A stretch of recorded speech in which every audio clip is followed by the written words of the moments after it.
And to give her some advice now is Christine Grabovska, who is a senior lecturer in midwifery at the University of West London and also a practising midwife.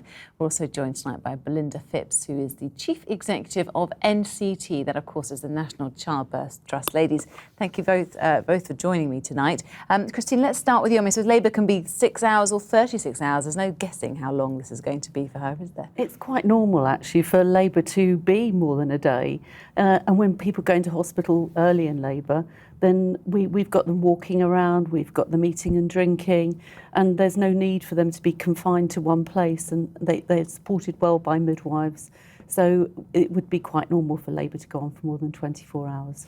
And Belinda, no doubt Kate is incredibly well prepared. I mean, she may have even been to some of your classes quietly without us realising. What do you think she's been doing in kind of the run-up in the last couple of weeks or so? Well, I hope that she'll have had time to relax because and get some sleep if possible, because it's going to be very busy for her from here on in, and had a chance to read a little bit about labour and birth, because it can be quite a daunting experience if you're a woman. You do wonder, how on earth is a baby that size going to get out of me? But nature designs you very well for it.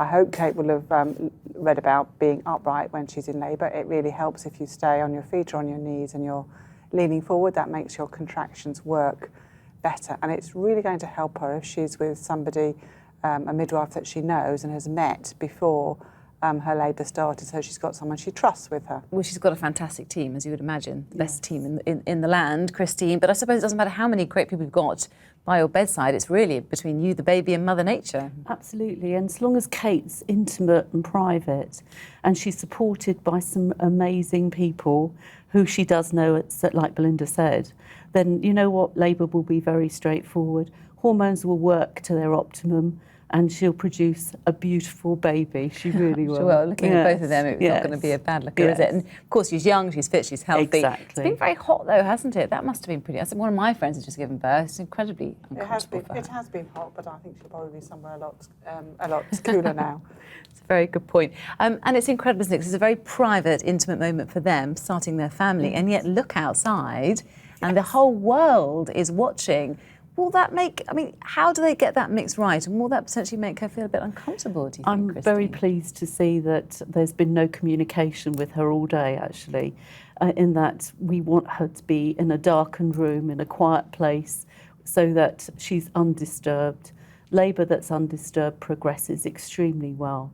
And she has a midwife with her that she knows and recognises, and who's supporting her brilliantly in upright positions, that she's eating and drinking as she should, and she's doing exactly what she needs to do to enable her own labour to progress. It's a shame she doesn't have a birth pool there, but maybe she'll have a shower or a bath. They've got every other facility going. Well, that really helps. It really helps Does you it? cope with the contractions.